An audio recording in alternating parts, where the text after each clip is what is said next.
Hello, everyone. Welcome to today's Tuesday podcast. Don't forget, we're back live on Wednesday morning with your midweek Wednesday, all the interviews for plenty of good racing around Australia. And that'll start for our Melbourne audience through 1593 AM and the SEN radio app at 8 o'clock Victorian time. From Tuesday, there's a cavalcade of information around the big meetings coming up on Saturday. Adrian Bott told us about the latest of Never Been Kissed lining up in the Spring Champion. Graham Begg, Stuart Kendrick. We spoke with Todd Pollard from Annabelle Neesham's stable, all about Zaki and the preparation for this Saturday's run at Caulfield. John Thompson, Nick Ryan on Dice Roll. We spoke about Guitra's latest trial at Warwick Farm. Gordon Richards preparing it for the Biggs Inglis slot and the Everest. And our banter, now retired jockey, but turning his craft to trainer, and that, of course, is Dale Smith. So enjoy Tuesday's podcast. Yes, but I do it all on... Oh, good morning, everybody. WhatsApp, Twitter, thankfully, is working. But WhatsApp and what else is not? Facebook's not working. It's like the world has ended this morning. Good morning, everybody. Welcome in Melbourne to 1593 AM. It's all happening on a Tuesday. Lots of key gallop news that we'll get through the morning going into Caulfield on the weekend. And by the way, the jump outs this morning at Caulfield continuing out there. But I noted earlier a 2-year-old colt by Impending out of Jamaica had his first jump out this morning. We'll get some more on this through the morning with Josh Rodder out there for the Melbourne Racing Club, but trained by Kieran Maher and David Eustace, a 2-year-old colt called Sir Bailey. And as I say, by Impending out of Jamaica, first jump out. More on that through the morning. As I say, lots of track gallop news around. The big day, Saturday, the Toorak.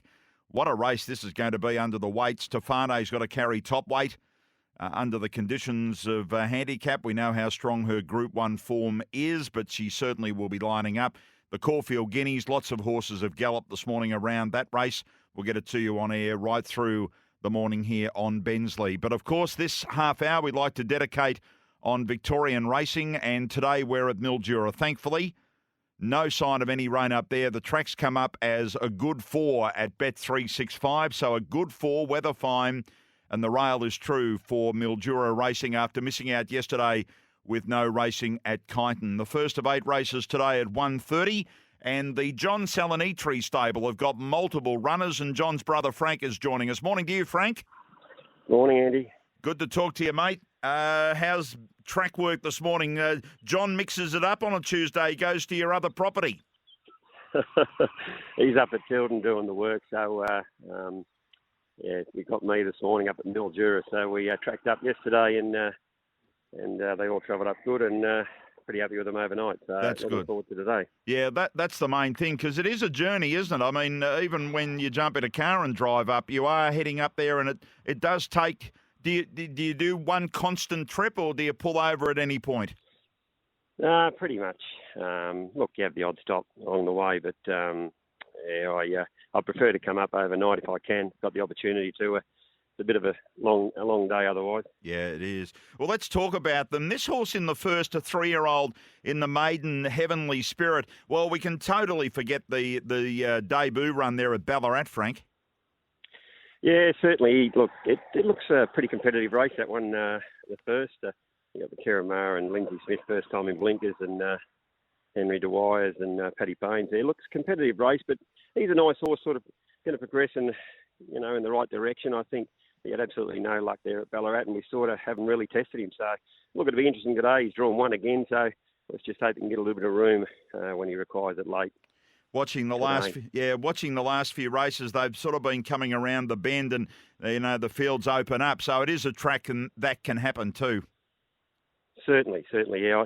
I don't mind coming to Mildura, having the track up here, and although we haven't had the best of luck the last few times we've been up, but that's racing. It's certainly hard to win a race these days. Very competitive wherever you go. Yeah, there's no doubt about that. Torrid Affair just needs to wake up to the game. Yeah, we've put a set of blinkers on her and trying to wake her up. She's not as bad as her form suggests. She certainly, she certainly didn't have a lot of luck first up. Second up, she was a bit disappointing, so we thought we'll just step her up to the 1300, put the blinkers on her, and she's on an awkward gate. We'll just decide whether we sort of try and find a forwardish position or not. But yeah, she's not without a place hope, that's for sure. In the third, you've scratched one of them, but Mr. Freeze goes around again from an inside draw. 2 runs in the first preparation. Has the horse developed out of that? Look, certainly he was a horse that sort of, the penny hadn't dropped at all, and he's doing quite a lot of things wrong in his races, and he's only had the one jump out at home, and we've been happy with his jump out. And this looks a nice starting point for him. It's it's a suitable race for him. So let's hope from barrier 1 he can get the favours, and he's right there.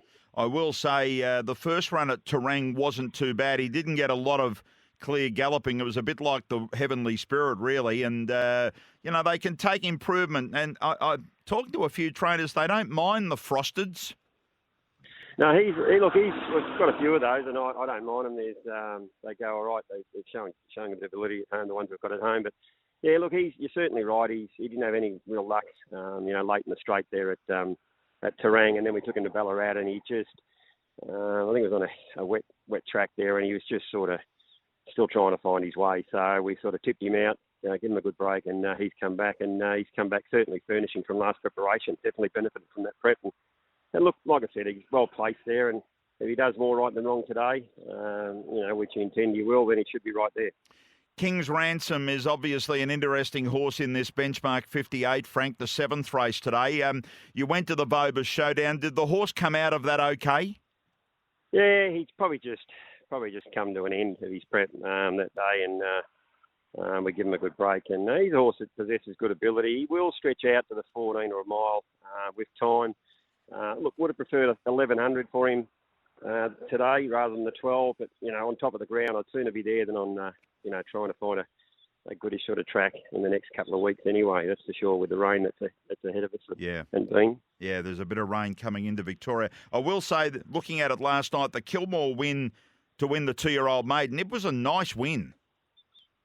Yeah, look, he certainly shows ability, and we sort of went there expecting him to be, to run a bold race, and look, he had no luck at the Valley after that, and like I just said, with regards to it was worth a throw at the stumps anyway at the big race, and put him away, and he's first up today, and he should perform really well first up. Like I said, from barrier 4 he should get a lovely run, positing up and just off them, and hopefully he can be good enough to get over the top. It looks another competitive race there as well on the card, that one there. Donna Natalina is in the last race today. Coming back for you, having first run for John. How's he been happy with the progression of this mare? Yeah, really, really happy with her. She had the unfortunate bleed in his band after top run at Caulfield, where she wasn't beaten all that far, and a little bit more luck, and she probably would have scored there, but scored a victory there. But look, she's progressed really nicely. We're happy with her. It looks a nice race. 1,000 metres first up, where she won at Mornington last prep first up. But she's one that will appreciate the step up with time too over just a little bit further. So today's a starting point. Looks an ideal race. So well placed. Hopefully, with any luck, we can get a winner. Well, Logan McNeely just needs to do the right thing with a couple of these today. He's got the opportunity, hasn't he? Yeah, look, he's a good young fella coming up through the ranks, and he's got a couple of nice rides there, and hopefully they'll do the right thing for him if he can steer them the right way. Yep, let's hope so. The effort of getting the horses up there, let's hope it's worth it, Frank. Appreciate you getting up early and talking to us this morning after completing all the feeding up and doing all that sort of stuff this morning. Good on you, Andrew. Take care. Thanks, mate. Frank Salinitri joining us, brother of John, with their group of horses at Bet365 Mildura this afternoon. Jared Fry has got some good opportunities. He's got a ride, I'm looking at it now, in every race today. Morning to you, Jared. Morning, Andrew. How are you, mate? Very well. What was your Tuesday morning like this morning? What have you been up to? No, I actually drove down to Harry Cox's last night and rolling up with him today to the races. Beautiful. Okay, yeah. Otherwise, it is a long trip, isn't it? Yeah, that's it. That's it. Yeah. I don't know how much you know of these first couple. Have you spoken to Mark Pegas yet about Frosty Von in the first, a debutante today? Yeah, I have. They've both sort of trialled pretty well. Obviously, they'll take benefit from the run, but would expect them sort of both off their trials, like they both trialled nice enough. The second one's probably a little bit more advanced than the first one, but both they've been to the trials enough now. And Okay, we're just losing you. You're fading in and out, Jared. I'm not too sure whether it's your phone or our end, but you there, mate? yeah, mate, can you hear me? Yeah, I've got you loud now, mate. Yeah, it's interesting, that horse in the second. It's had a couple of jump outs at Ararat, so it's, Mark has prepped it up, hopefully, for a good run today. Yeah, that's right. He's probably got the horse. He's done probably all he can do now. It's drawn a good gate, so hopefully we just get a good run from the barrier. And, obviously being its first start, whatever it does, it'll improve on. But and you always got to sort of watch the Patrick Payne first starter. But hopefully sort of we get a good run from the barrier and we can run well. You always like to ride for Nathan Hobson, I reckon, in this area. He always takes a team of horses, and you've got a few rides for him for the rest of the day, haven't you?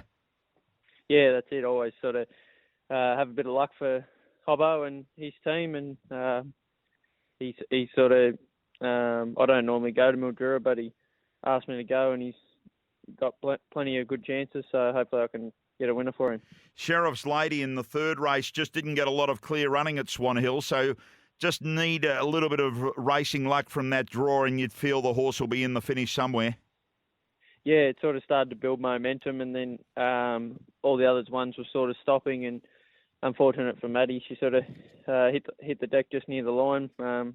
Luckily, she was A-OK, and but it sort of started to really zoom up late, and like sort of from the barrier, we'll probably just be back off the speed, and hopefully we can run over the top of them.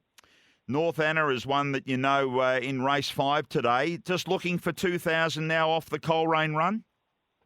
Yeah, it was probably a little bit unlucky at Coleraine. Tight sort of track. We started to sort of build momentum, and a few slow ones stopping in front of us, so just sort of got balked for a run for a little bit. But when I got out, it was hitting the line well, and obviously it won.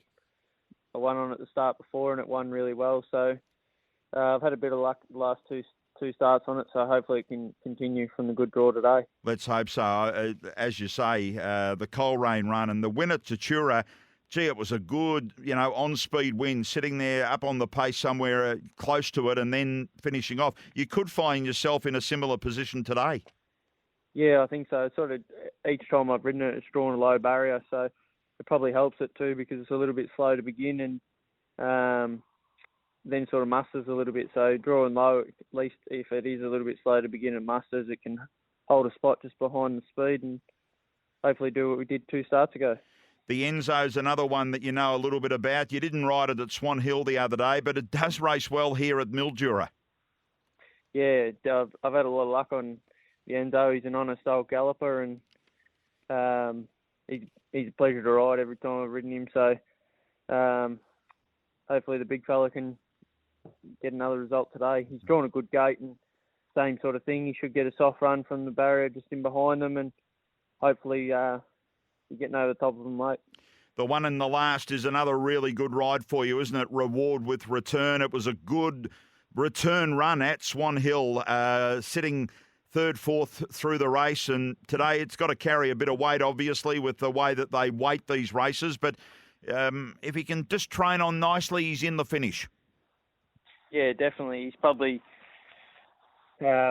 really down in class in comparison to what he's sort of been running in, and that's why he's sort of got all the weight today. But I think he's probably the class galloper of the field, and hopefully sort of the class prevails today. Yeah, he's coming back from a 64 to a 58. That's why they've slogged him with a 65, but it's all relative to all the others, I guess. But he's just playing for sheer consistency, maybe not winning, but consistency. Yeah, that's right. And hopefully sort of the drop in class today can help with that consistency to get the win. So just looking at them, Jared, I reckon North Anna in the 5th and Reward with Return in the last. They're 2 really good rides for you. Yeah, they probably are. I like the Enzo as well, so they're probably my best 3 rides. Well, keep up the hard work, mate. You've come back and you're riding consistently well and getting plenty of opportunities. So good luck today. No worries. Thanks for having me on, Andrew. Good on you, Jared. Jared Fry up there in the area of Mildura, preparing for his rides today at Bet365 Mildura. fine and a good 4. We welcome our Melbourne audience through 1593 on the AM radio dial, the SEN radio app, helping you with Mildura today. And Neil Farley is another jockey heading there today with some good chances. Welcome, Neil. Hi, Andrew. Good to talk to you, mate. And you're doing plenty of Ks, continuing to put in the hard yards. Oh, well, it's been steady away. I've just come back from an injury. It's my first day back today, so looking forward to it. I thought so. Actually, I'll go back and actually, let's just act like we didn't say that. So, Neil, you're coming back today from injury. Yes, I am, yes. It's been nearly 3 months now. I had a fall at Ballarat and fractured my clavicle. And it's just time, isn't it, with something like that, mate? You can't rush it. No, it's just time. It required surgery. Just took a long time to heal. And, I've been doing a couple of weeks track work now, and it feels all good to go. That's good. The stock route, do you know much about this 3-year-old debutant today? No, I don't know anything about it. I've gone through its trials, and it's trialled average, to say the least. But I'm pretty sure I saw Harry Coffey rode it in its trial, so I'm pretty sure he'll give me a good insight to it. Let's hope so. Watch point in race 4 for the same trainer up there at Swan Hill. Made a little bit of ground late there on the Swan Hill track last time around at 1,300. Yeah, its last run I was looking at that. If it can sort of produce that again today, I'm hoping of a cheeky little run from it. Again, I don't know much about the horse, so today is a learning curve for me. Interesting that you've picked up Bannerton in race number 6 today. Harry's decided to go with the Mar Eustace team with Paulina, but certainly you can't take anything away from Bannerton's recent runs. Yeah, look, he loves the track up there. He was a good winner last start. He's had a little bit of time between them runs. He's probably a horse that's still better suited over the 2000. Coming back to the 40, and he might just be a bit ran off his feet early, but he should be coming home good. That's the key, I guess. He's coming back in trippers pretty sharply, but he's just, they've been knocking on the door before that maiden win last time around. Yeah, exactly.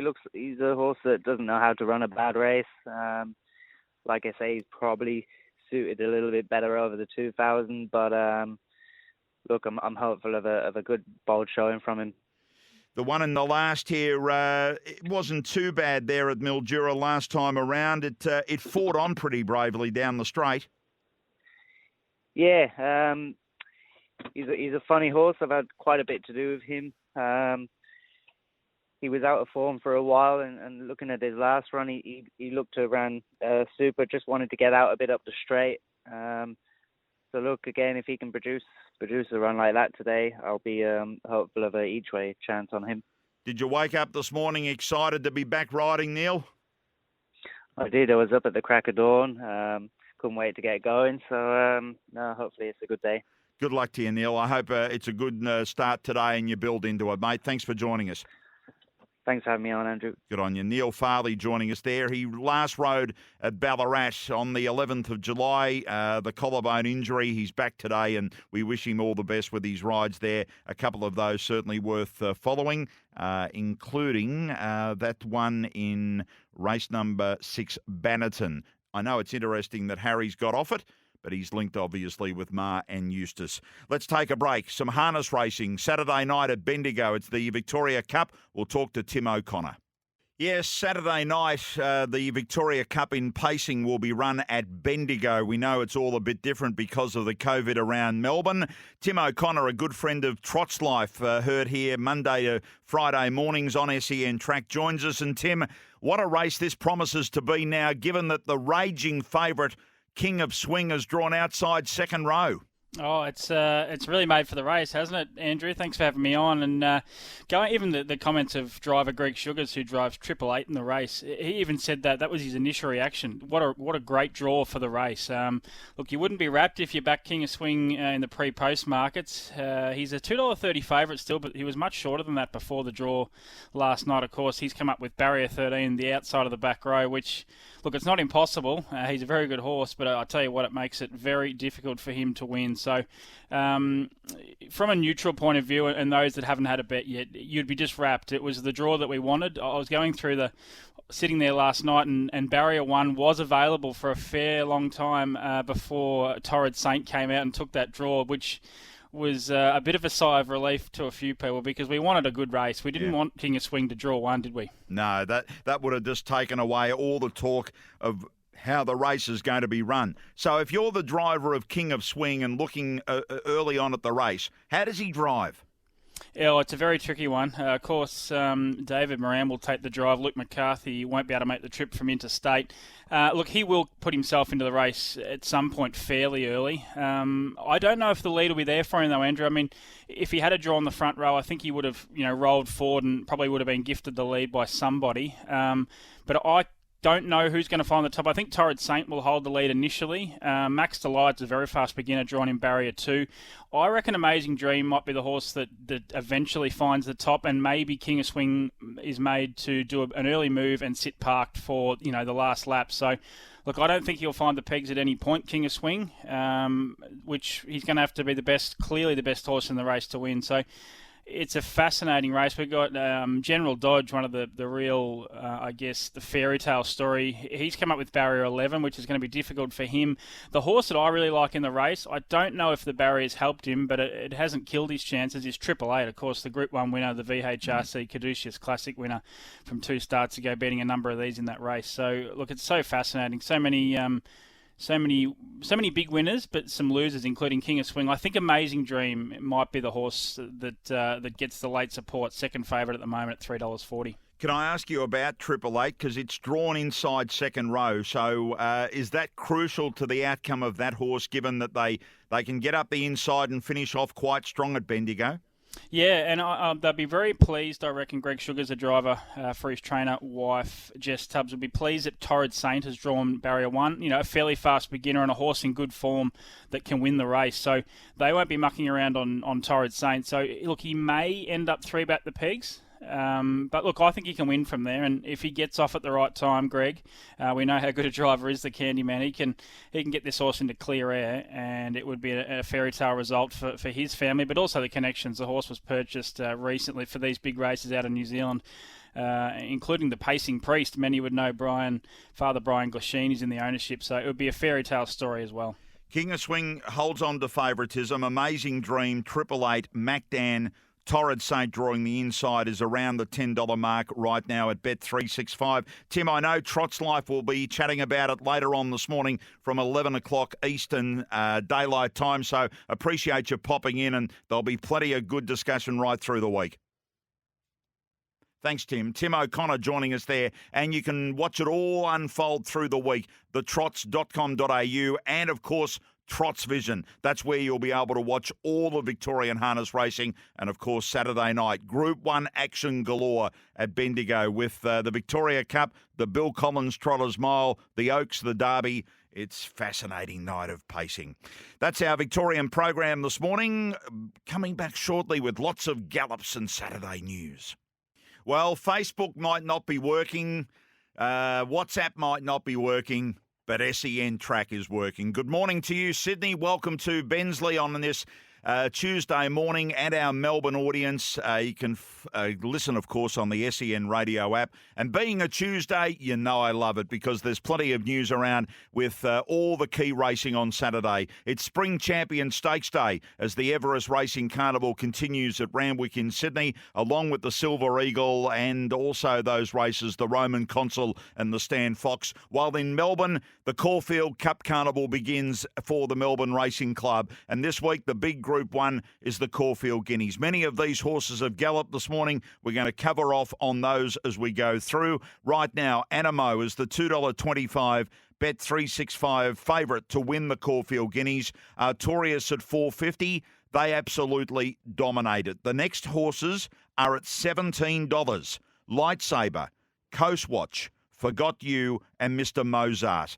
Chris Waller yet to confirm which way he'll go. Acceptances are this morning, so we'll get a feel on that when we talk to Josh Rodder in about 40 to 45 minutes. Does he accept with Coastwatch or Guianis? We'll wait and see. Alpine Edge, Captivant, they're all going to be lining up. The one trainer that's hoping to get a spot in the race is Kiramar and David Eustace. They really want to get Hitotsu in the race. We'll wait and see how it plays out through the next hour.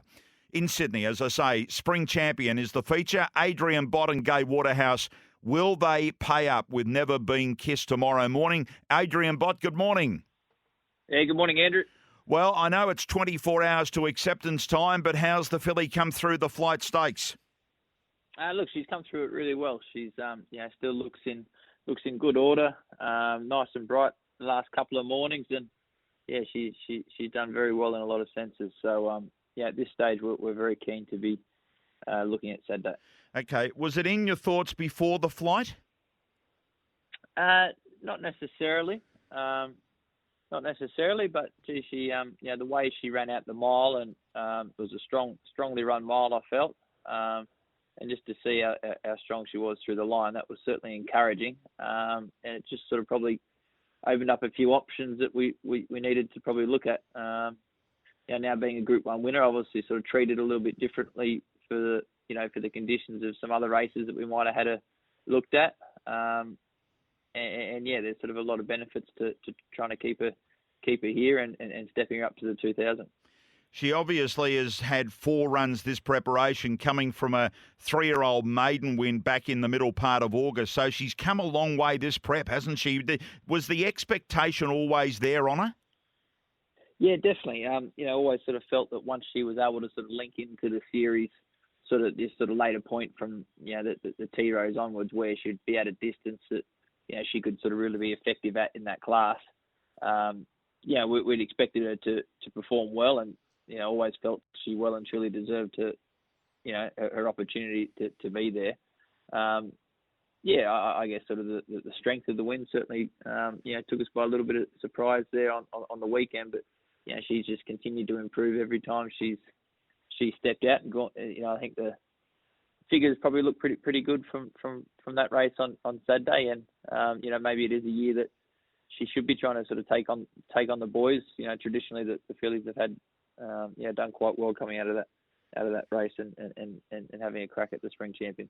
You are right, though, the way that she kept going there on Saturday. She's been able to mix it around, Adrian. She's led up and won at Newcastle. She sat just off the pace the other day. She seems to be, a relaxing type that you want to see going to 2000. Yeah, her first up win at Hawkesbury was excellent over a distance that we thought was sort of short of the best. So I guess that, maybe that's where the riding should have been on the wall, then and there when she won so impressively over, as I said, conditions that didn't suit. And, I thought she didn't quite have the speed there early days, but she was brilliant there. Went to Newcastle and we sort of rode her a bit differently. She was out in front and, she was a bit lost. And she just did what she sort of, she did what she sort of had to do to win that race. But it probably looks very, just sort of very tradesman-like in the way that she did it. And then she sort of didn't have much luck in the T-Rose. And, luckily going into the flight, everything worked out well for her. We got the lovely run, the conditions to suit. And it was, good to see her put it all together. All right, so at this stage, Never Been Kissed a backup in the Spring Champion, and it's always interesting when you get the fillies. There might even be a Queensland filly coming down to run in the race as well, so we'll follow that through the program. Just while we're on the flight, was the team happy with Swift Witness? And I understand you might be going to Melbourne for the 1,000 guineas? Yeah, look, I thought she was excellent. I thought she was sort of one of the runs of the race. To tell you the truth, she did a little bit of work sort of throughout the run. Made it a genuine test. She really really gave a great kick. I really thought she sort of had it there halfway up the straight or from the rise, the way she accelerated. Probably just her first attempt at the mile. She didn't quite see that out strongly.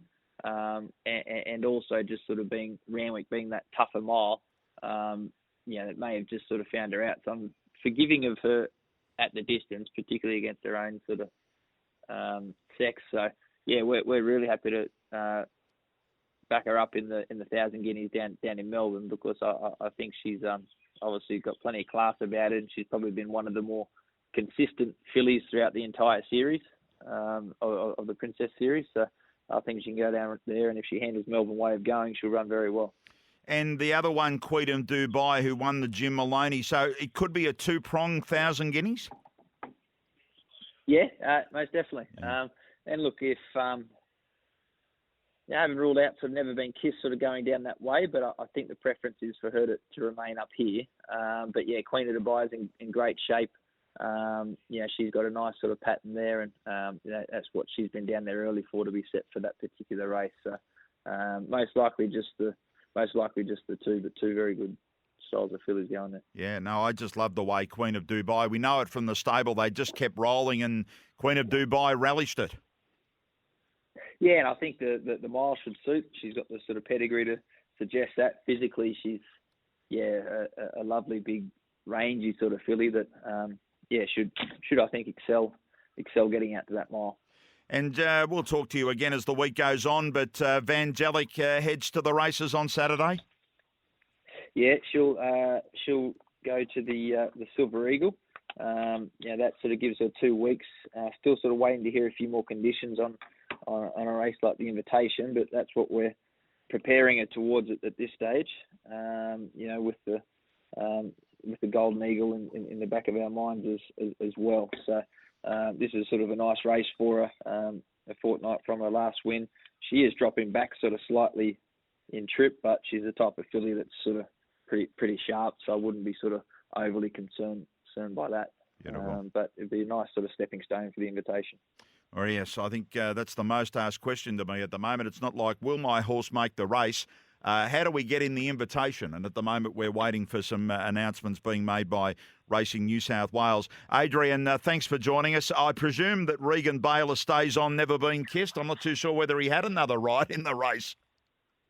Yeah, no, he's remained kept the booking. Yeah. Beautiful. Thanks, Adrian. Appreciate it. We'll talk to you as the week goes on. All right, thank you very much, Andrew. Adrian Bott and Gay Waterhouse. So Never Been Kissed, the filly, comes out of the Flight Stakes and is set to line up in the Spring Champion. That final field out tomorrow. And right now at Bet365, it is fascinating, just the mixture. Profondo, $2.75, no gear change. The way it got in the other day, I just thought they might tinker, but they're not going to. Head of State at $3.50, Benno at $7.50, worked this morning, still on a nice upward spiral according to John O'Shea. Never Been Kissed at $11, Coast Watch at $13, Baloo is another filly out of Queensland. We'll talk to Stuart Kendrick about her through the show. Inverell is expected to go up. Late change there from Clayton Douglas. He's booked Nash for a Willard to take the ride at $17. So we'll wait for the final field out tomorrow, but maybe 2 fillies against the boys in the Spring Champion. One horse that I think can't wait to see again is the Mar Eustace trained Floating Artist, raced under Seymour Bloodstock. Look, they bought the horse from the UK. They brought him down, put in some really strong performances, but right now he still sits 64th in the order of entry for the Caulfield Cup. At the moment, he's a $15 chance in the Bet365 Caulfield Cup market. How does that relate? He may not even make it. Does he run this week in the Herbert Power at 2,400? Do they wait for the Coonji on the Wednesday and then hope that they get a start and do the 3-day backup? It'll be interesting. I know the reports have been solid this morning from the stable that Floating Artist has galloped well there this morning, so it'll be interesting just to see what Kieran Maher and David Eustace work out with Floating Artist. And by the way, their 2-year-old colt by impending out of Jamaica, Sir Bailey, had its first jump out this morning at Caulfield. Of course, it was formerly the Caulfield Stakes. It's now the Might and Power Stakes, and we're looking forward to seeing nonconformist line up for Graham Begg. How are you, mate? Hey, Andrew. Look, I know that Zaki's a raging favourite and all this sort of stuff in this race, but I reckon there's times for horses, and for me, Graham, I reckon right now is nonconformist time. Oh, let's hope so. It's been a long-range plan for some time, and it all seems to be coming together. Obviously, culminating in that win in the naturalism a couple of weeks ago. So, we're very happy where he's at this point in time, and looking forward to taking him to the races Saturday. Is he a horse with gallops, Graham, that you can see that he's making further improvement in the prep?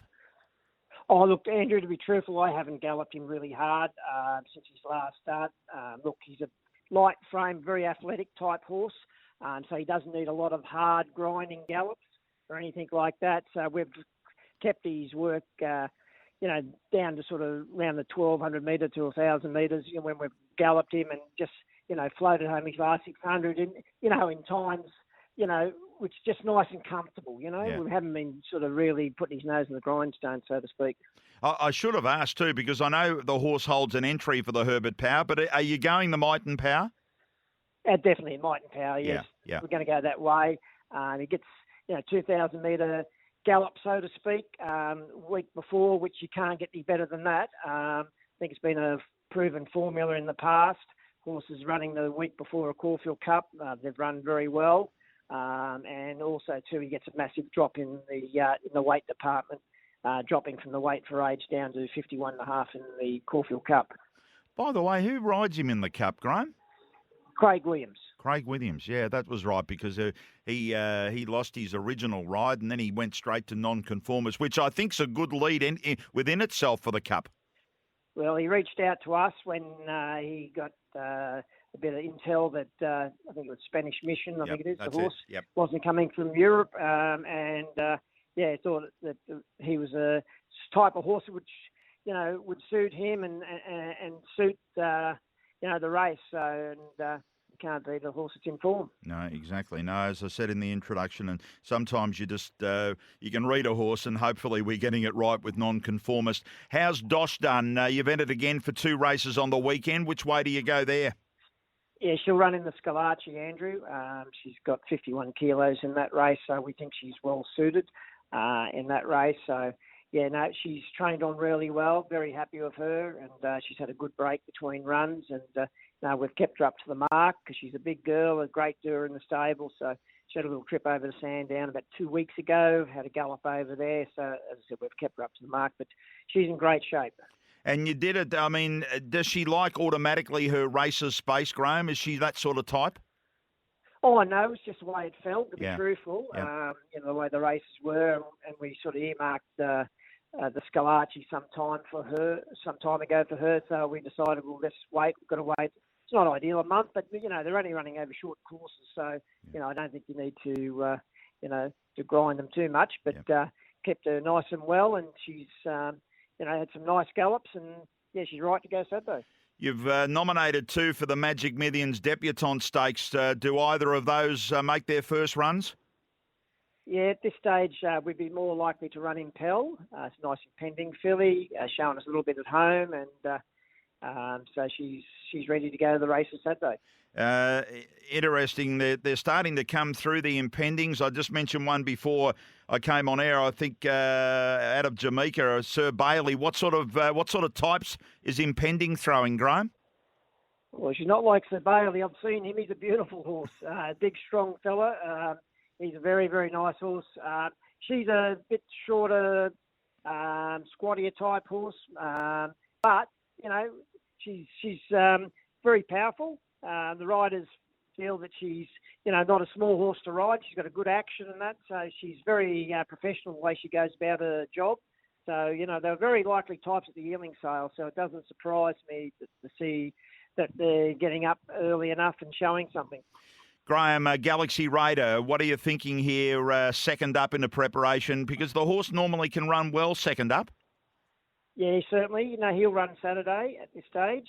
He'll run in the Weekend Hustler, and then that gears him up for the Vobis race the night before Cox Plate day, the 1,500 metres at Moonee Valley on the Friday night. He just got beaten at last year, so that's a nice race for him. Graham, it's springtime. You're basing yourself Caulfield, and then you head down to Mount Eliza with your stable at Pinecliff. How's it all evolving, mate? Have you got many babies as we speak about that runner on the weekend? How are they coming through? Yeah, look, we're actually going to have a base at Cranbourne. We're getting new stables built, so when Caulfield actually shuts down, we'll be moving the majority of the horses to Cranbourne. And that'll be our main training centre. Okay, well, it's not far with freeways anyway, but it's even a little bit fractionally closer to Mount Eliza, I guess. Yeah, it is indeed, and I live in Mornington, so it'll be closer for me than driving up to Caulfield every bloody day. Yeah. So, but it'll be good, and it looks a great facility. So that they built a series of stable accommodation for trainers and that, and it looks very, very good, and excited to be going there. Is there a time frame on it, Graham, or are you waiting until after the spring? Oh, look, we're waiting actually with the stables to be completed, to be truthful. Right. But it will coincide with, I would suggest that, once the Flemington meeting sort of finishes, I believe that, by the end of November, this training will cease at Caulfield. I understand that the staff here have been told that end of November, that's it. So it'll be very sad, to see it go, but, it's the way it's been worked out, that they don't want to train out of Caulfield anymore, and it's out of our hands. Yeah, no, it is. It's disappointing. I know the history of Caulfield is going to be lost in some way, the famous stables. Graham, thanks for your time this morning. Comprehensive report on a few of your Saturday runners. Good luck with the week ahead, mate. Pleasure, anytime. Graham Begg joining us there, talking about non-conformists, particularly going into the Might and Power. What a race that's going to be. By the way, Trent Busserton saying Sierra Sue, fantastic gallop. Definitely lines up in the Toorak. Has to carry a bit more weight, though, 52.5 to 56. And Forgot You was entered for 2 races, but it definitely will be the Guineas. Would only be the Might and Power if there was no Zaki. This is our national racing program on a Tuesday morning. It's Bensley for our good friends at Pasload. This morning covering off on plenty of news, interviews and snippets that we've got for you. Coming up shortly, the latest on Zaki after a track gallop at Caulfield this morning. We'll go to Queensland, Josh Rodder from the Melbourne Racing Club, and also in this hour talking with Gordon Richards because the Everest horse Gytrash is barrier trialling in the next 20 minutes or so. So we'll be all over that with Gordon a little while later. And well done to Inglis. They're really out and about doing special promotions, little clips, and it started last night and it'll be going. There'll be 4 of them in the lead up between now and the Everest, and they'll be all about Gytrash and Gordon. Classique Legend barrier trials on Friday, the $4.60 Everest favourite to defend the title. Nature Strip at 5. Masked Crusader is now at $6.50. Eduardo's going to barrier trial on Friday as well, $7.50. Gytrash at 11. And then you're out to Home Affairs, which is likely to be the Coolmore runner. It hasn't been announced, but that's the speculation at $11 at this moment. It's a case of who takes the James Kennedy slot now that Rothfire is returning back to Queensland. Well, let's talk about probably Australia's favourite horse at the moment, out and about doing great things from the Annabelle Neesham stable. We talk of Zaki, and Todd Pollard, the assistant trainer who's in Melbourne, joins us on SEN Track. Todd, you've been to Caulfield this morning. Yeah, we have. The weather didn't really turn it on at all, but no, it was a brilliant chance just to give the horse a look around Caulfield. As we sort of know, he's come from Sydney and he's been going the right-handed way of going, and the first going left-handed in Australia was the Underwood, so just probably an easier track than Caulfield to navigate. So it was a good chance to let him have a look around and see what it's all about. I know it was quite dark now that we've lost that hour of early sunshine or early weather with the sun up, but could you get to see a lot? Yeah, you can see enough of the horse. He sort of had a good look around at everything, as he always does, even just when he works at home at Warwick Farm and his gallops, he's always got his ears pricked and everything and checks it all out. But, we're more than happy with the way he went around this morning. Does he know he's a really good horse? I think he does, definitely. Saturday, Raphael, who he's his main rider, he, when you put the crossover noseband on him on Saturday morning, we just did a bit of evens with him. He really sort of perks up and knows what it's about when it comes to race day and track work when he's galloping and stuff. He's so quiet in the mountain yard, and as soon as he sees the jockeys and their silks come out, he just really perks up and he gets a bit stroppy and feisty then. So I think he's pretty switched on about it all. How much improvement has come from the Underwood when you look at him? Yeah, I think a fair bit. His coat's definitely come right. It's not 100% yet, but the way he's galloped the last couple of times, he's pulled up really well. He's a sound horse, happy, he's eating. I think there's still a little bit of improvements in the coat. Probably under the saddle, he's starting to dapple up a bit, which you won't see obviously race day when he's got the saddle on and everything. But yeah, probably 2 weeks. 2 weeks later, when it comes to the Cox Plate, I think he'll be looking pretty spot on really. A win's a win for mine, and he completed the job to win the Underwood. But out there, I don't know what it is. Sometimes you look for the star and then you want to knock the star, if you know what I mean. People suggesting, was it a good win or was it just a win and nothing special? How did you relate to it, Todd? Yeah, I was a little bit surprised by it all on the Sunday when you're reading the newspapers and listening to the review shows and everything. I think it was very tradesman's-like. Craig, I spoke to him about it this morning when he jumped on Zaki. I said, I was a bit surprised, what did you think of the win? And he said, it was everything I asked for. I looked after him as much as I could and, only hit him behind the saddle once. Obviously, it was only second up and, second up over 1800 and had the one trial. So there's always going to be improvement from it. But, we sort of got our eyes on the Cox Plate, obviously. That's your main target and everything. So you don't want to be burning them up too much in the lead-ups. And, I thought Craig, he did a great job on the horse. He didn't, he didn't try and make him win by 5 or 6 lengths and burn too much petrol out of the tank. So we're pretty happy with it. And you mentioned Craig jumped on this morning. He obviously is starting to know the horse really well. Yeah, exactly. So it was good to have him take him for a spin around Caulfield, as he obviously knows the track really well. I think probably Craig expected him to be a superstar track worker as he is on race day, but he probably doesn't really give you that feel because he does have a good look around and does it with his ears pricked and he does it quite easily and everything. So I think he's got to know him pretty well and understands the horse now, and he seemed happy enough with the morning's work. And for the rest of the week, do you take him to the beach? What sort of things do you do just to keep him a happy horse, Saki?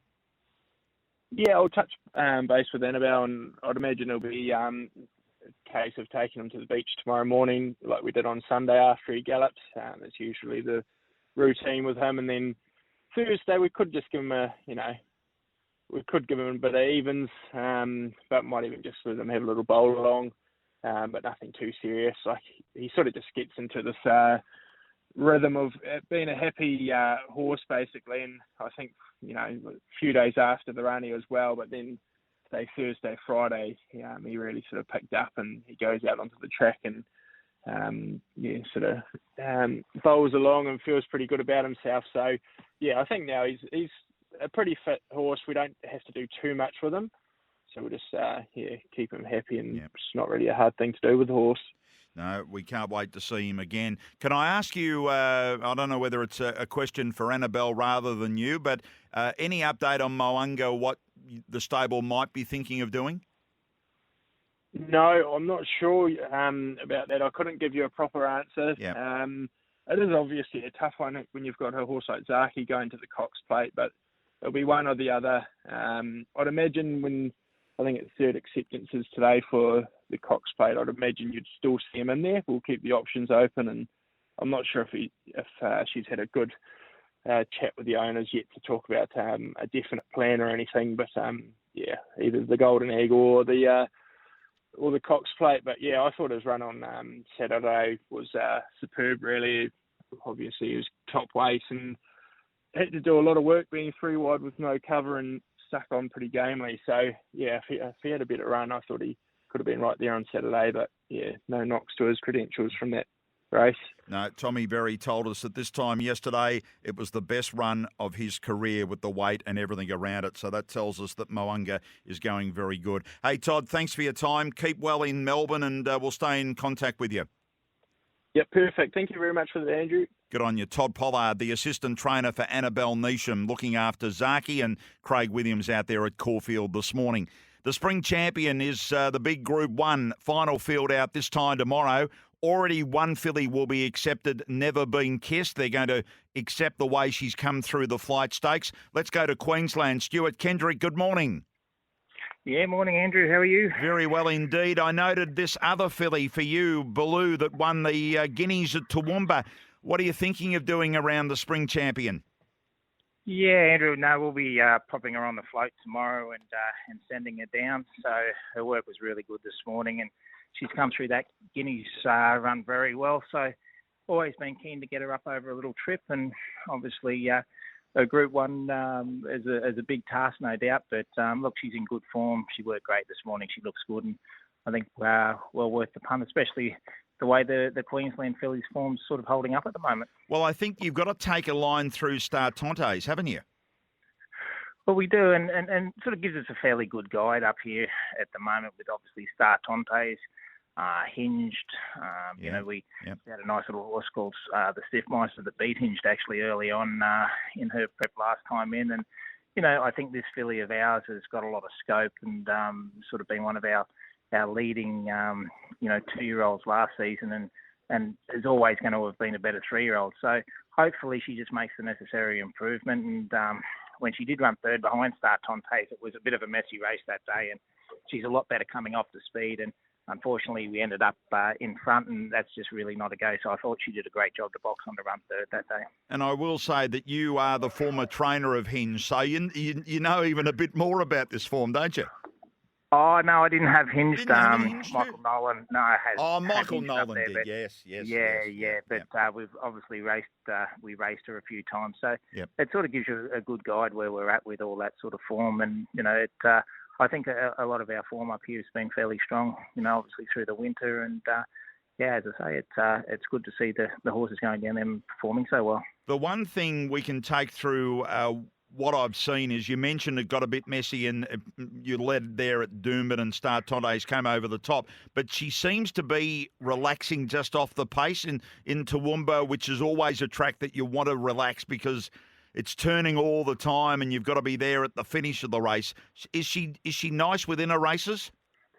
Yeah, well, we actually had the blinkers on her for her first 2 runs back this time in, and she sort of just was wanting to do a little bit too much. So we took them off her last start when we went up the hill to Toowoomba, and she was a lot better. She relaxed beautifully in behind and was still really strong right through the line. So I think that's probably the big key with her. The blinkers have come off and, especially as we're going up in trip. But we just kept them on early just to keep her a little bit sharp, and I think they did the job, just really switched her on. And, now with them off, she's done everything right.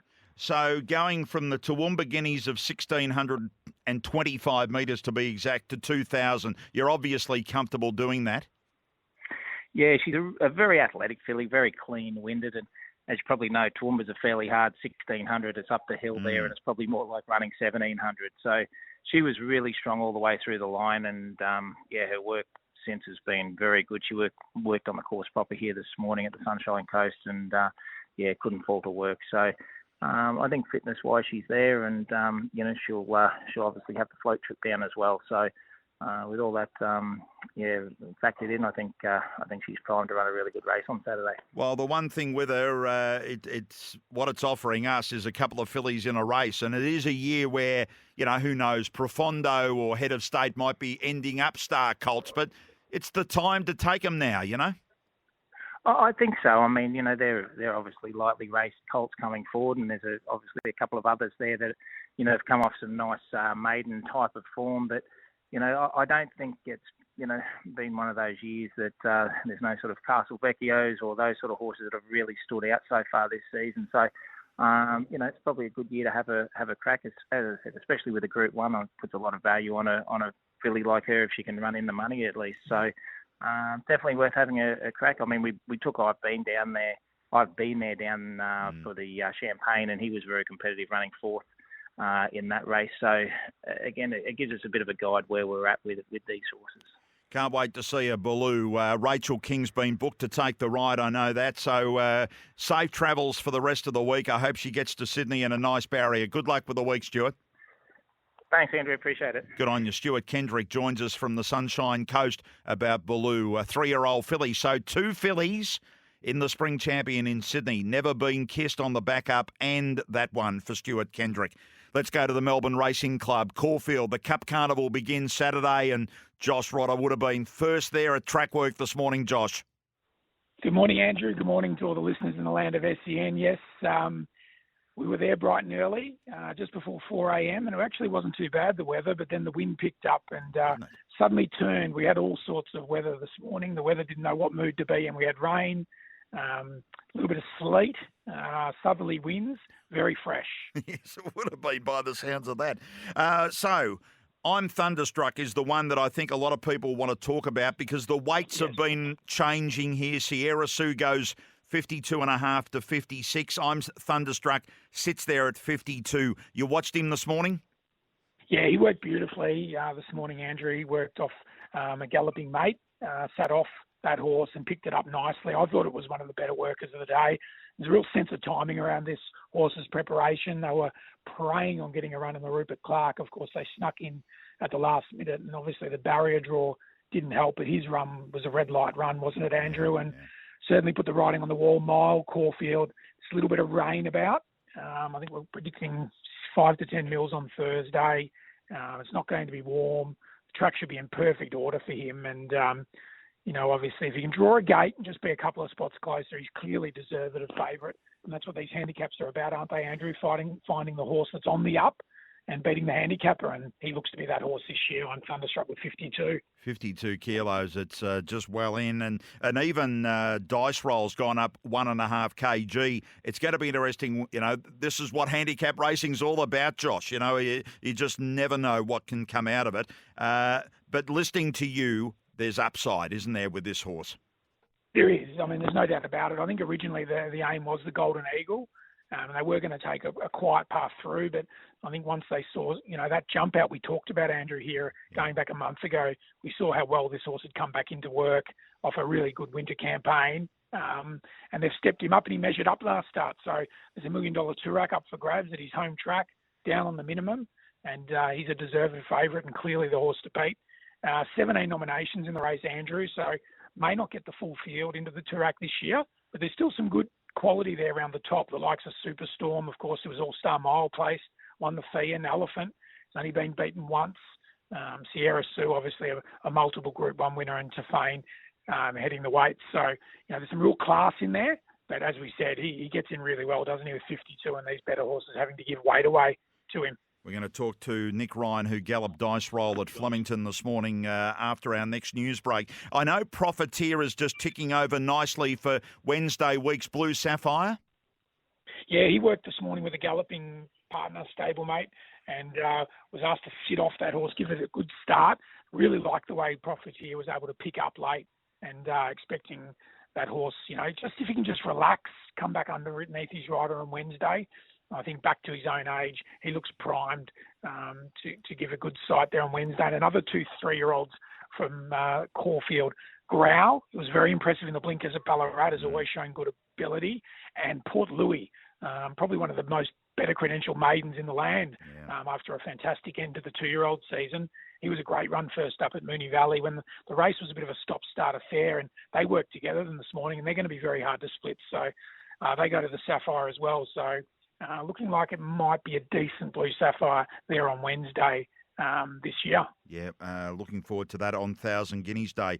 By the way, I know all this vision will be available on the Melbourne Racing Club website after lunchtime, but I've been talking about a 2-year-old called Sir Bailey by Impending out of Jamaica, and I made reference to it in the Graham Begg interview earlier this morning. He said, gee, I wish I had a 2-year-old that looked as good as Sir Bailey.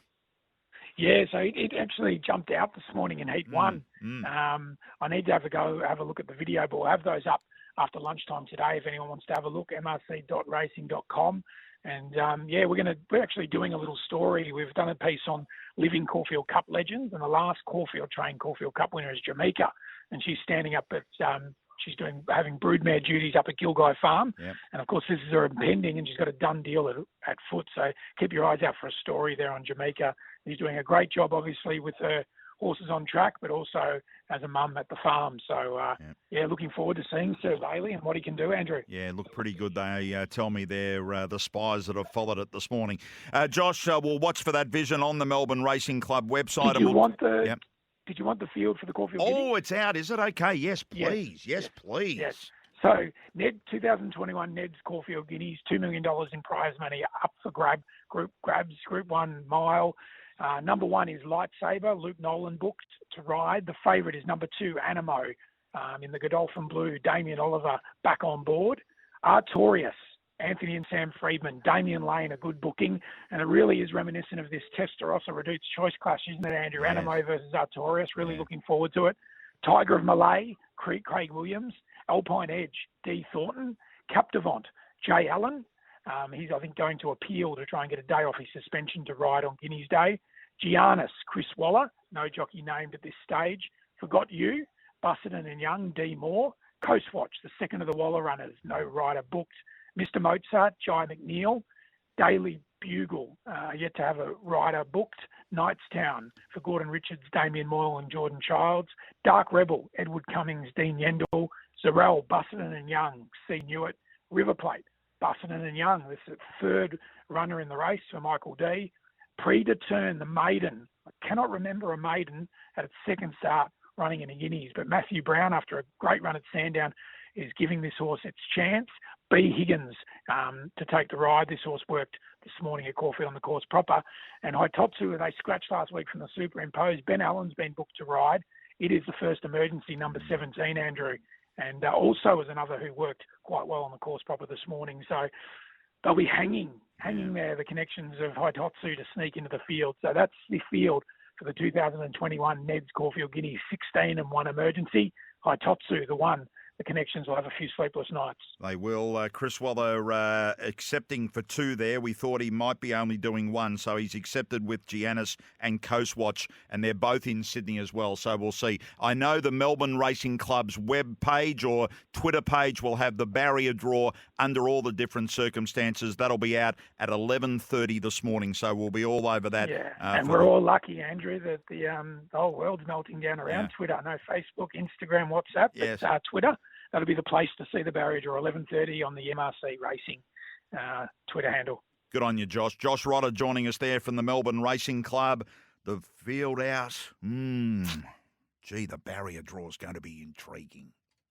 Guitras just finished 3rd in that 800-metre trial on the Warwick Farm course proper. We'll get to Gordon Richards in about 20 minutes regarding that. Tafane, the top weight in the Toorak at Caulfield, worked on the steeple grass at Flemington this morning. They're aware that they knew they were getting top weight of around that 58. It's the only suitable mile race, according to Mike Moroney, in lead up to either the Empire Rose or maybe to Sydney for the invitation. But it was a nice piece of work this morning from Tafane. From John O'Shea at Randwick, he's got multiple runners expected at Randwick on Saturday. Benno, of course, lightly raced, but showing plenty of spiralling, going upwards in the way that the horse is working out of its races. And he's got Rocket Clock and Menage, which is a new horse bought by Rosemont Stud from Lindsay Park. They work together going into Saturday in the Niverson. Winkers will be on Rocket Clock, and they, as I say, work together there at Randwick this morning. And Profondo work well out at Warwick Farm. No gear changes there. They're happy to go in after the last run. We know how strong that race is going to be, the Spring Champion. And Brooklyn Hustle this morning for Jason Warren. Craig Williams rode Zaki at Caulfield, jumped in his car, went to Mornington and rode Brooklyn Hustle on the course proper. Bring on the Northwood Plume, were the simple words from Jason Warren this morning. Plenty of news snippets to come. John Thompson, also Gordon Richards and Nick Ryan, all about Dice Roll, who stayed at Flemington this morning. They were going to Caulfield. We'll talk to Nick Ryan about that. Coming up on Bensley. Yes, the Bensley program continuing. Good morning to our listeners through Brisbane, 10:53 a.m, the SEN radio app. Hope it's going to be a good Tuesday for you. Interesting little note from Chris Lees, an Australian bloodstock, regarding Mugatu, who, going back to Brisbane earlier this year, suffered a tendon injury. Chris Lees has said he's progressing as hoped, but we know it's hard to come back from these type of injuries. Late autumn or early winter is the earliest you'll be able to see him. We'll just have to wait and see. So we'll do that with Mugatu, but things are doing okay at this stage. The Caulfield Guineas field is out. It's a lineup of 16 plus one emergency, the one emergency being Hitotsu. Ben Allen would take the ride if that 3-year-old makes the lineup. Chris Waller accepting with 2 in the race, Giannis and Coastwatch. They're both also nominated for Sydney on Saturday, so a bit of a wait and see on that. And John Allen has appealed against the suspension from last Friday night at the Valley. That hearing could be heard today. I'll try and clarify that. He needs to get 1 day off so he can ride at the Caulfield Guineas meeting on Saturday. So, as I say, we'll get a bit more on that for you as we go. I can't wait to see one horse on Saturday in Sydney. It's called Sweet Deal, and it's trained. She is trained by John Thompson. How are you, John? Morning, Andrew. How's she doing? She's a mum now. She's a mum. Confirmed pregnancy on Saturday morning. So she's in foal to Zooster. So, that's one goal achieved this preparation. But she looks great, Andrew, I've got to say. She's loving the, her older life. She's just thriving and looks fantastic, and looking forward to seeing her when she goes to the races. Well, it's been well documented that, the invitation, the new race is certainly on the agenda, and she was brought back to racing. But I will say, some might be going, how can she race when she's in foal? But they actually tend to race even better, don't they? They do. I've done it a few times before in the past over the years, and had a lot of success doing it. The mares just seem content.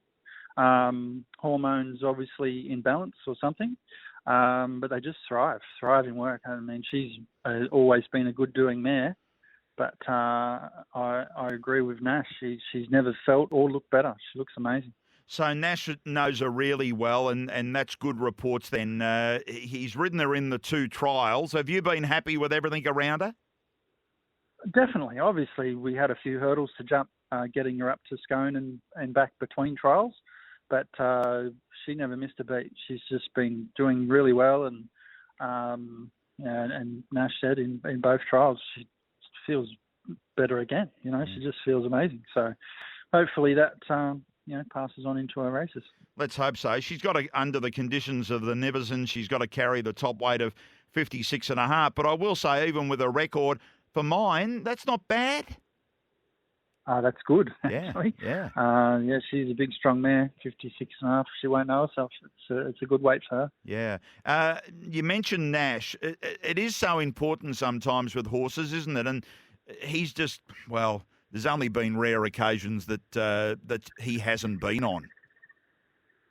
Yeah, just through suspension and different things like that. But no, he loves the mare, loves riding her, and they've got a good association. And we've sort of worked her out a bit more now. Just take a sit on her rather than take up the lead, and she just runs us races out a bit stronger. But no, each preparation she sort of raised the bar herself. And, she's still a very sound mare, and I think that's why she's still going so well. And the Brisbane runs during the winter were good anyway. I mean, I know the whole pitch has changed. It was going to be retirement and things like that, but it wasn't as if she was turning off and wanting to go to the broodmare barn. She was still racing well. We know she's better on good and firm tracks, and in Queensland the tracks were just a little bit off there.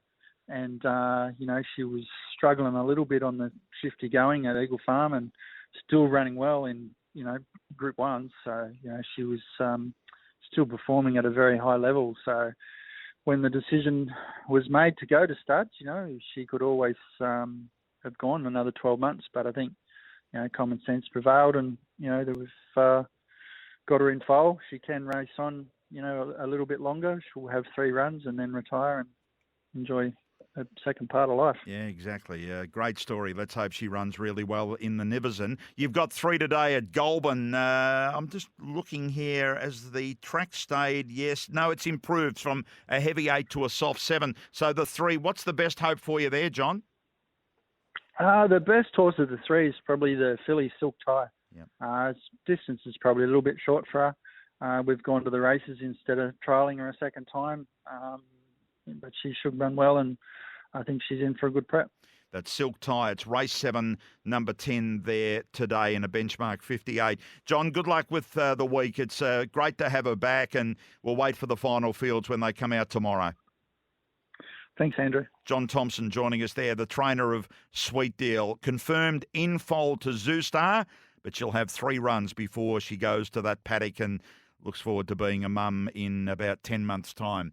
Let's go to Flemington. Nick Ryan in Melbourne joins us. Nick, dice roll heads to the Toorak, and you stayed at Flemington this morning for the gallop.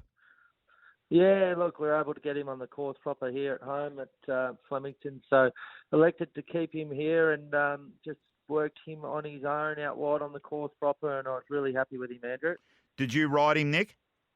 Yeah, I did. He had a very good gallop in company last week, and he's pretty spot on. He's around the mark. So he just had a nice maintenance gallop over 1,000 metres here on the course proper, as I said, and he worked terrific. What's it like out on the course proper at Flemington by yourself on a horse? Because it very rarely happens on the course proper. Yeah, look, I was very happy to get him on the Hello Turf out there. So it was spot on. We had a bit of rain yesterday, so the track was in perfect condition, and he worked super. I was really happy with him. I just took him through his gears, worked over 1,000 metres and improved a little bit from the 600 home 400 and pulled up terrific as well. So I think he's really come on from the Rupert Clark run. He galloped superb last week. He had a very good gallop last week in company. So just ticking him over this week and looking forward to Saturday. What about the weights? It's always crucial in a Toorak handicap or a Sir Rupert Clark as the horse ran in last time. How do you see the 53.5 compared to a couple of the other main horses, Nick?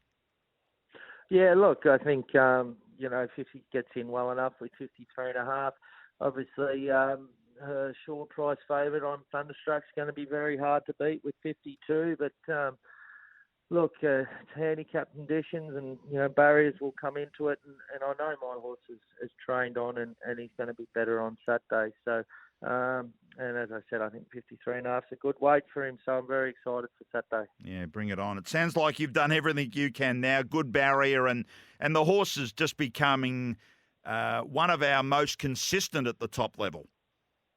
Well, yeah, I think, you see a lot of these imports, what he did in his first prep here in Australia off such a long break, they tend to improve and keep on improving their second and third preps. And I'm hoping, and I think it looks like the case with this horse, he's really, starting to work him out and learning a lot about him every time he steps out. But as you said, he's a very consistent, genuine, tough galloper. Just before I let you go, I wanted to ask you about Rutherford. This is a horse out of Japan that ran at Kyneton the other day. Geez, it was a good finish. How's she come through it all? Yeah, she was one of the stars of the morning this morning, actually, Andrew. You're on the money. She worked terrific, and she'll head back to Kyneton next Tuesday. There's a fillies and there's 1,450 maiden there. So look, she's her first run in Australia the other day. As you said, she ran terrific. And I think she's going to get better the further she steps up in distance. And it really has just been the same link with Golden Farms that you've ended up with her? Yeah, definitely. She come out from Japan and she had a good spell over at Golden Farms in Adelaide. And I've really got a lot of time for her. She's a lovely filly that's she came in a little bit light, but she's just blossomed in work and she's certainly got very good ability. Yeah, look forward. Okay, so a week today back at Kyneton for Rutherford. Nick, look forward to seeing the barrier draw tomorrow and the make-up with Dice Roll. Good luck with everything this week.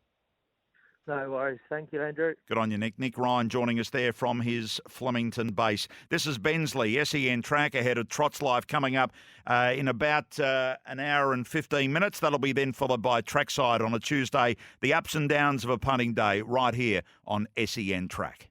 Everest runner Geetra has gone through a barrier trial about half an hour ago. Gordon Richards joins us. Gordon, just fractionally just missing it a little bit, not dramatic or anything, but were you happy with the trial?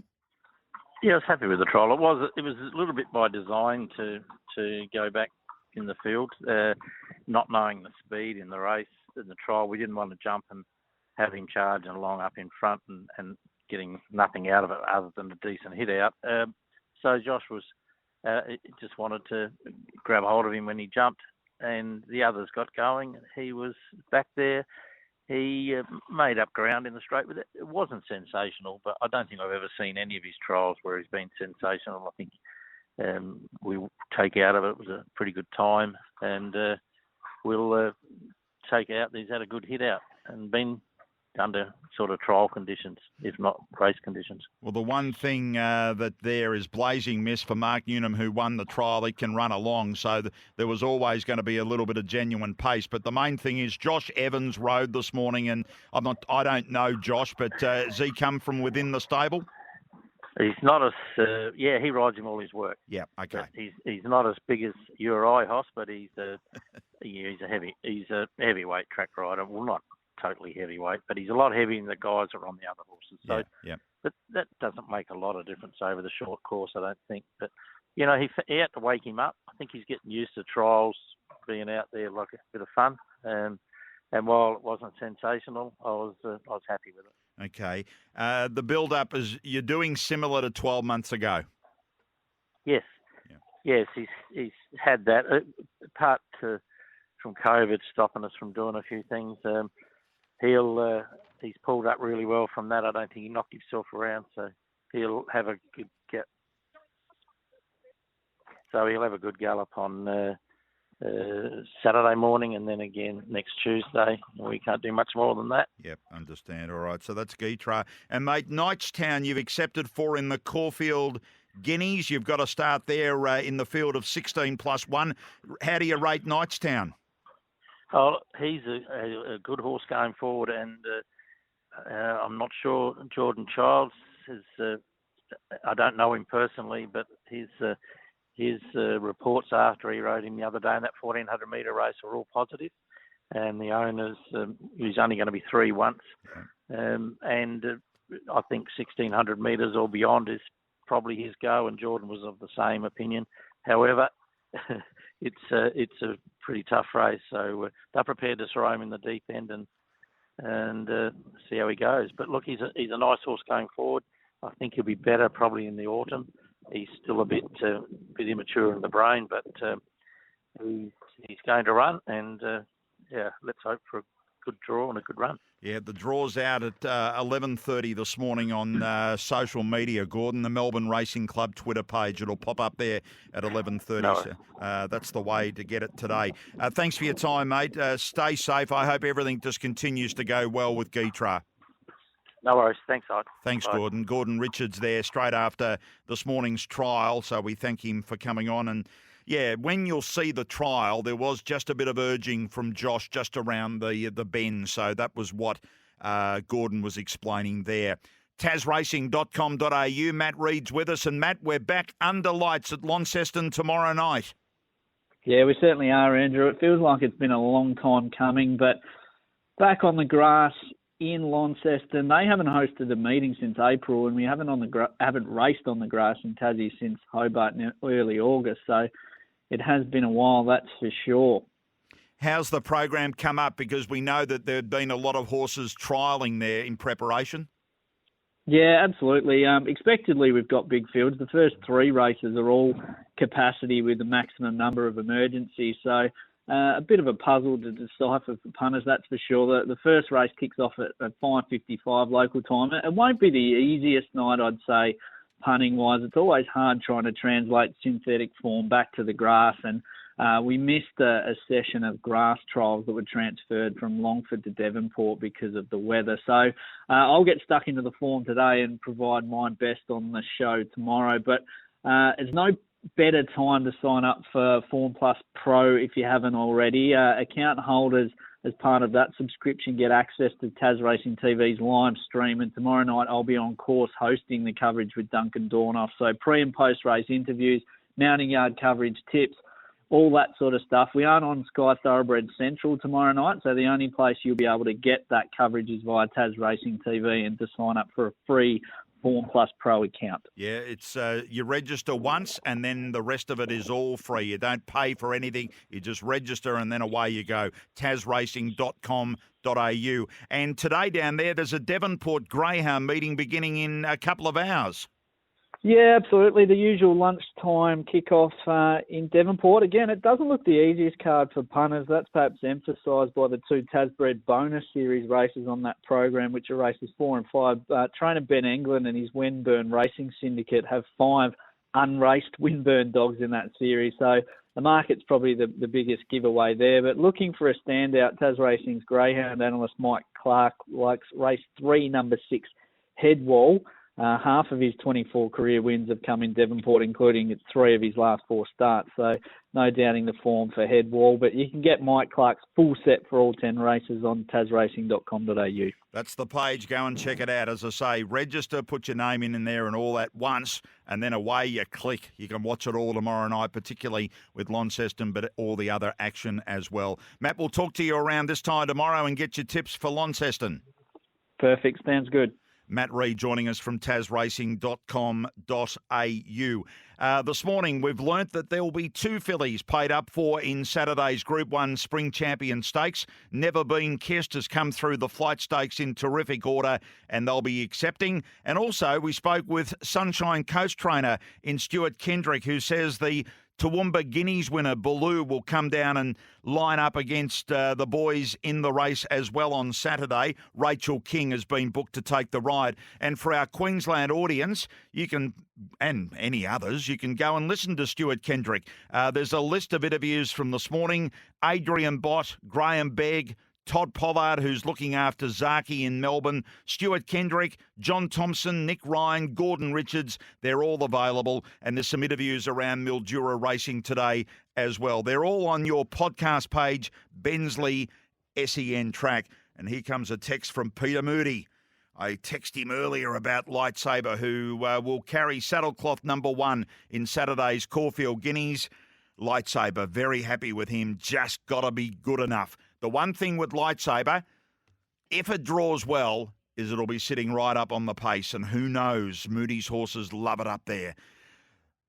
The Early Crow is next. The day's winners for Tuesday's Chasing, Pacing and Racing. Across SEN Track, it's time to hear from the leading tipsters across chasing, pacing and racing with the Early Crow. Yes, the Early Crow on a Tuesday morning, checking out the best on chasing, pacing and racing. And I'm going to go straight to chasing because Addington Greyhounds begin in about 6 or 7 minutes. And the team from Greyhound Racing NZ have got one for us, a juicy each way in the first. Race 1, number 3, Primo Doll. Currently $7.50 at Bet365. So that's their first tip today. Addington Greyhounds, race 1, number 3, Prime Doll, $7.50. And then go across to race 6, number 5, Smash Dragon at $4.20. So the 2 Addington Greyhound fancies, race 1, number 3, and race 6, number 5. Addington Greyhounds, as I say, that first race in about 6 or 7 minutes if you want to go early with Primo Doll, number 3. You can check out more by going to grnz.nz. Greyhound Racing, you know it is breakfast with the Kiwis, and Addington Greyhounds is the early Greyhound meeting for us. With also looking over there today, there's an Addington Extra card that will be run later on in the afternoon as well. So let's focus in on racing. And today we're at Goulburn in New South Wales. That track's improved. Neil Evans from a heavy 8 to a soft 7. Yes, hello, Benz, and hello to everyone as we start another racing week. And yes, the weather's pretty good down there around Goulburn. It's a little bit cloudy today, but pretty clear. And we got to a 7 pretty early, and I dare say we might even be close to a 6 by the time we get rolling. So certainly the track on the improve, and we'll see if we can cut into the card. All right, where do we go for the first one? First one, we get out of the blocks in race 4, first best bet, number 9, Mistaken Identity, which I believe is the race third up for this horse. I don't think it's an overly strong maiden, 1,400 metres, and with the scratchings, I prefer the horse drawn out, but with the scratchings, it now jumps, there's 5 out, so it jumps 10, gate 10 of 11, which I think is fine. It'll settle back, and I think it can finish over them and PT third up. So opening best bet, Ben's race 4, number 9, Mistaken Identity. $2.50 right now for Blake Spriggs and Matt Smith, the trainer there. So that's race 4, number 9. Yes, that's halfway through. We go all the way through for the second of our best bets, race 8, right down the bottom there. Role Play, who is shooting for 3 straight. Very nice 4-year-old mare here who's suited in what I think it's a benchmark 66. So the horse is up in grade, but I really don't think it's too much tougher. Gets weight off just about every horse bar one. And I think Role Play will be suited late in the day to settle back and come down over the top of them for the very much in form, going good, Kerry Parker from Kembla. And I think he can cap the card here. So second of the best bets, very keen, race 8, number 12, Role Play. And think it over, doing the right things for Kerry. But yes. Winona Costin, fair dinkum, she's knocking up riding winners at the moment. She's just, wherever she goes, she's getting at least one. Mm. Yes, there's a bit of toughness there across all 3, isn't there? I think it over. Digs in like you wouldn't believe. And Winona, she's had some setbacks, hasn't she, injury-wise, isn't that? But I tell you what, she's as tough as any going around. Yeah, she is. $3.50 for Role Play at Bet365. So it's 4, 9 and 8, 12. So then take us through the quaddie starting with race 5. Yeah, race 5 kicks off the quaddie, maiden handicap over the mile. Just 2 numbers here to play with. I think this is the race for Silver Scissors for Joe Pride, another stable, of course, well in form. 4th up over this trip, and with Champions League out, it's a pretty thin race. And they're all a lot of my mates in this one, the Dirty Grey Syndicate, so I wish them well. They only invest in grey horses. That's their little quirk. So they'll be confident Silver Scissors can win today. The other one I put in, mate, Festival Dancer, again for Matthew Smith, I think is the danger. So 3 and 6 get us rolling in the quaddie race 5. Well, 1 out in race 6, as you'd expect, with 9 Verbeck. A few scratchings here. This really shouldn't be much more than a barrier trial for Verbeck, second up, over the 1,200. And I like the fact he's drawn a few barriers out, can stay out of trouble, and it should just be winning. Number 9, Verbeck in race 6.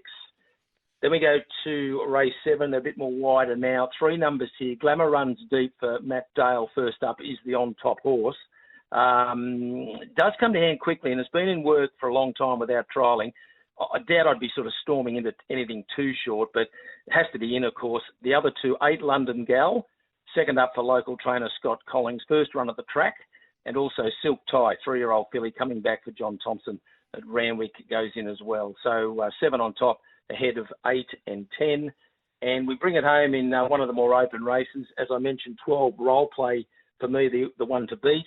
The other 3 in the quaddie, we go 5 Mystic Vein for Gary Portelli. 9, I think, is a danger. Elvina dropped out last start, but I think can bounce back here, third up. And the other one to include Eurosay, who's an honest galloper from Canberra. This is a bit of a drop in grade, but would need to be at its best to win. So, but we'll put it in number 6 for insurance. So in the last, Ben's the quaddie, 12 on top, 9, 5 and 6. Okay, so race 5, it's 3 and 6. Race 6, number 9. Race 7, 7, 8 and 10. And race 8, 12, 9, 5 and 6. And recapping the best, 4, 9 and 8, 12 for Goulburn. Good on you, Neil. Are you on Facebook or what else has got this morning? Twitter's the only one. We're standing tall at Twitter. I'm a tragic Twitter man, as you know, mate. Yes, I do have the WhatsApp account and that in a bit, but I don't play much, and Facebook drives me insane most of the time. So I get sick of looking at people's holiday snaps. But I am on there, but don't go there too often. No. I'm a dedicated Twitter man. Yeah, tweets enough for me. People say you're on all these different things. I've got enough to do trying to get me news on Twitter, let alone worrying about everything else. But anyway, hopefully it'll start working shortly. Yes, indeed. People say to me, geez, you've made a lot of tweets in your life. And I said, you reckon I've made a lot of tweets? Have a look at Ben's account.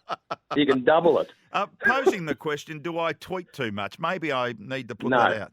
I don't know. No, I don't think you can, mate. Not in today's world. No, everyone's there somewhere. So we'll I think you power on for sure. We'll just keep going. Good on you, Neil. We'll talk to you Thursday.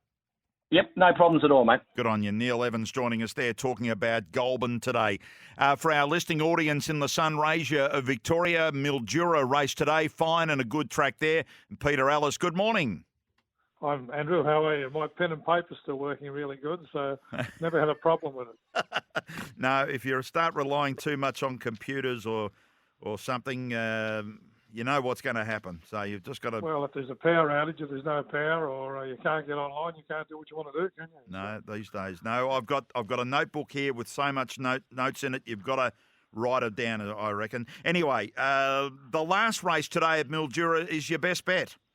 Yeah, I've gone with Dylan to tell you, particularly the weights. She's a promising mare, only lightly raced. First up last prep, she got the money, dead heated at Mornington, and just didn't have a lot of luck at Yarra and then went to Caulfield and was third to Diamonds in the Sky, only beaten ahead, was wide, hit the lead and got run down late. So she got a lot of talent, so I'm happy to go with her. In the last race, Okay. Rain Beale in that race at Caulfield was second. Rain Beale will be odds on in this. So race 8, number 5, Donna Natalia. Okay, $2.05 at this stage at Bet365. John Salmonitri and his brother Frank joined us earlier on our Victorian show. There's a group of interviews about Mildura on our podcast page. So the first leg of the quaddie, we're back at race 5 here, Pete. And what have we got? North Anna's the favourite at 380 over the Mitre at 550. Yeah, I like the minor at 1-2.58. That was 3 and 4 runs ago. Went to Warwick, wasn't disgraced there, covered a bit of ground. And then last start at Geelong, probably just found the 2400 2 par and a 64, but wasn't disgraced behind the inform leader in Grey Khan. So I'm happy to go with him. I've got Acadia Queen first up here for Port Pushka. Is a class runner. First up last August, actually won it to Warwick over the 1800, and first up last prep in a much better race than this, was placed over a mile at Ballarat, so expected to run well. And North Anna, the favourite, certainly turned form around, winning its last 2 at Tatura. And at Coleraine, both 58s, both on tracks with a bit of give in it, so expected to drift a little in the market, 3, 1 and 4. The second leg, race 6, the Enzo for Jared Fry, $2.75 favourite. Your fancy Boom Boom Sweet is at $4.50 at the moment. Yeah, was okay for him to go 2 runs ago behind Spanish Poet, and again in a better race than this. Probably just found a mile too far last start at Vanilla. I think the key to him is dry tracks and 1400. If you go back over the summer period, won at Donald on the good and went to Geelong over the 1400 and got the money easily, beating Echo Boomer. He's got solid city form since, so I'm happy to go with Boom Boom Sweet. The Enzo has been racing well, got good record at Mildura, was a nice placing there at Bendigo 3 runs ago behind Onslaught, the speedy Onslaught, and Ripper Eagle, ex-New South Wales Gulliver. Past 2 runs have been very good, just got nailed on the line. It's Swan Hill last start of the big prize. That was a mile back to the 1400 suit, so I'm 2, 4 and 8. 2, 4 and 8 there. No Way Ever is the shorty in the third leg of the quaddie. $2 right now for Ma and Eustace. King's Ransom is there at 480, and we got them today, son, at 650. Yeah, they're the 3 chances, all 3-year-olds. With King's Ransom, was impressive on debut at Kilmore. That was back in Feb. And got a mile back in a listed race at the Valley, and then had excuses there in the showdown at Caulfield. That was the last run in April, so I'm happy to go with it. The Ma Eustace fillies, obviously the danger. One of debut at Pakenham, that was on the synthetic. Went to the grass at Sandown, finished midfield behind Dancer in the Mill. And we got him today. I would like the way it hit the line at Kyneton first up, all for break. Did show promise in his first campaign. So they've all got strong chances, 3, 7 and 5. And expand your thoughts here in the last. You're keen about the favourite, but what about the other numbers? Yeah, I think you'll get a better price than this in a minute. The top two are really good city class horses almost. Yearlong Night was placed in a 64 at Maui, then again at Cranbourne behind More Wanted has been in good form. Then last over, just wide in the slow lane, you had to be up the front near the fence, which it wasn't. Reward with Efforts, got really good metro form. Did run second to Easy Single at Swan Hill last start, just missed there. Easy Single went to the Valley Friday night and won by 4. And where are we? Reward for Returning Year. So they're the three, Andrew, 5, 2 and 3. I'll take the trifecta. I think that might be the way to earn $1 as well. Okay. 5, 2 and 1, I should say, in the last race. Yeah, 5, 2 and 1. All right, so recapping the quaddie thoughts for Peter, for Mildura, Bet365 Mildura, race 5, 3, 1 and 4, race 6, 2, 4 and 8, race 7, 3, 7 and 5, and race 8, 5, 2 and 1, and the best being in the last race 8, number 5. And Pete, our banter in about 20 minutes from now is with former jockey, now trainer Dale Smith. Remember Smithy in Victoria? I do. He used to ride for Mick Price regularly, didn't he? Yep. One of the many Victorians. Did he go? He went to Queensland. Queensland, yeah, he did. Yep. Yeah, there's a lot of ex-Victorians. Ryan Maloney, and of course Stephanie Thornton. It just goes Ben on Thompson, and on. Ben Thompson. There's a stack of them going up there and had a lot of success in Queensland. The climate's good up there, whereas where you and I are today, it's about 17 or 16 and showery, isn't it? Whereas Mildura's 23, 29 tomorrow in Mildura.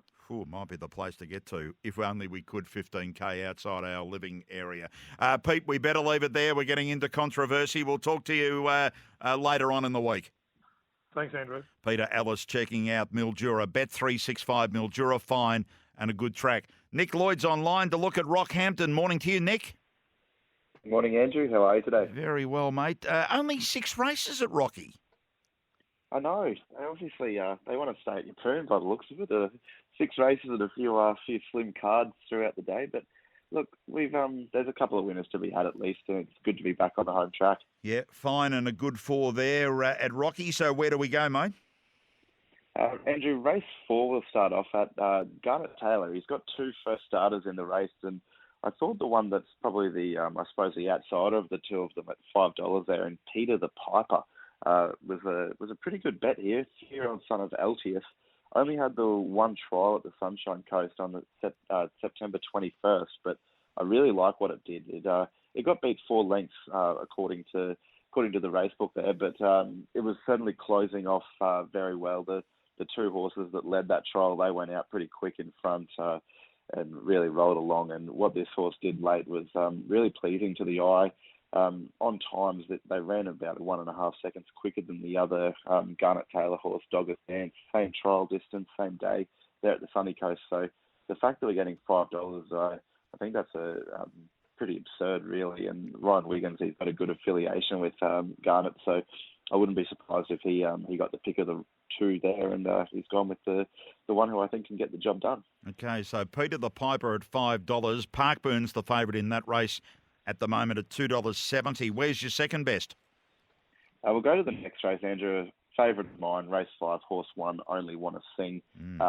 Been well backed overnight into $1.85, but the horse is flying, and he found form again last prep. He raced away to win by 3.5 there at Townsville over the 1200. He's a 5 times winner at Rockhampton, and the 1300 metres at Rocky, he's won at the track and trip before. So from barrier 8, it is the outside alley, but as you said earlier, there's small fields today and not too much work to do to get across there at Rocky from the 1300 metre start. You've got a bit of time to find a spot, and I think he'll just cross over under Ash Butler control and hopefully be too strong late. And obviously the Rockhampton track there at Callaghan Park, they've had a bit of a refurbishment, so I expect the track to be racing in superb order this afternoon. Okay, so Only Want to Sing. Gee, it was a win there last time. And Ashley Butler, gee, rides some winners. He does. He's heavily underrated, I believe. I think he's probably the best jockey up there in Rockhampton. As I suppose at the moment, without Justin Stanley riding up there, he's still on the sideline. So Ash has really been able to make the most of the opportunities. But yeah, he's riding winners galore at the moment.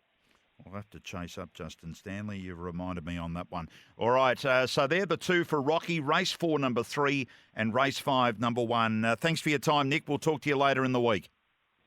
No worries, Andrew. Thank you. Cheers. Nick Lloyd, who helps us with our Central Queensland, Northern Queensland form. He's all over it, and we thank him for that today at Rocky. Let's take a break. We'll look at chasing and pacing next.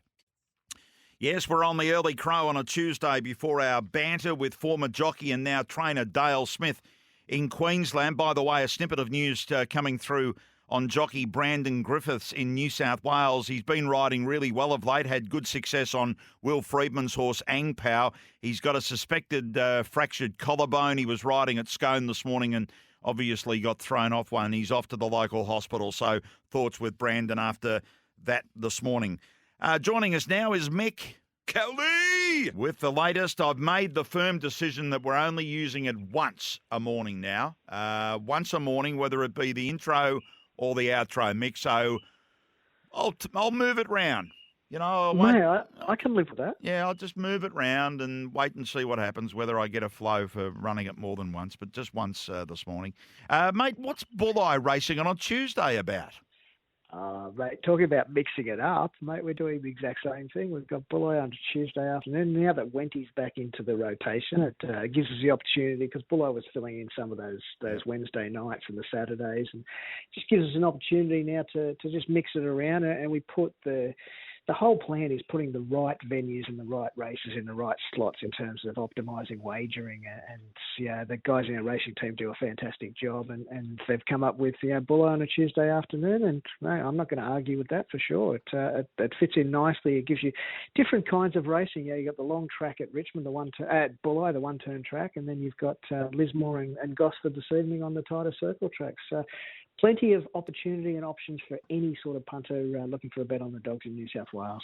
So let's look at it. Bulleye begins, it'll be a bit after 2:30 around that time today. So what have you found there for us? Yeah, our best comes up at Bulleye in race 5. It's a young dog called Zipping Rowan, the 2. Look, it was pretty sound when it was only beaten 2 lengths second in 22 and 60 here at Bulleye on September 22, and that was at its debut. And then made amends for that last start with a 26.61 win just 3 days later. 26.61 may not sound like it's flying around that Bulleye 472, but for a young dog, it's not a bad effort first up over that 472. So we think it will improve from that. It's obviously drawn nicely in the 2 to find the fence very early on, and we just think it in this class of race it should be very, very hard to beat. So it's race 5, number 2, Zipping Rowan. $2.65. It's favourite, but holding up okay at this stage with Bet 365. Then we've got 2 meetings tonight. Lismore, the first of those. Yeah, Lismore, not a bad card at Lismore, and there's some handy young dogs going around there too. Our best comes up in race 6. It's dog number 5, San Polo. This is a pretty smart pup. It's got a lot of high speed and has been running some great races at Grafton. In fact, it's won 5 out of 10 with 3 placings, and all of those have been at Grafton. We don't think the tighter track at Lismore will be too much drama at all. Is a bit of a worry, the draw, that the 5 box, but we think it can overcome that as well. It's a pretty smart dog, as we said, in good hands. So we think that's the best on the program. Race 6, number 5, San Polo. But when you start thinking about Bulleye on a Tuesday, which is unusual, just come home to Gosford. There you go. Always, yeah. It's like the ever reliable one that you can count on, isn't it? Yeah. Dapto Thursday, Gosford Tuesday. They're always there. They'll never let you down. Yeah. Whenever you need some comfort, you just rely on that. And Gosford tonight, our best bet comes up. It's in race 8. Dog number 1, Lagoon Greta. This dog was impressive on debut, 2 runs back, winning in 22.41 around Gosford. Then last start, just forget it went around. Had no luck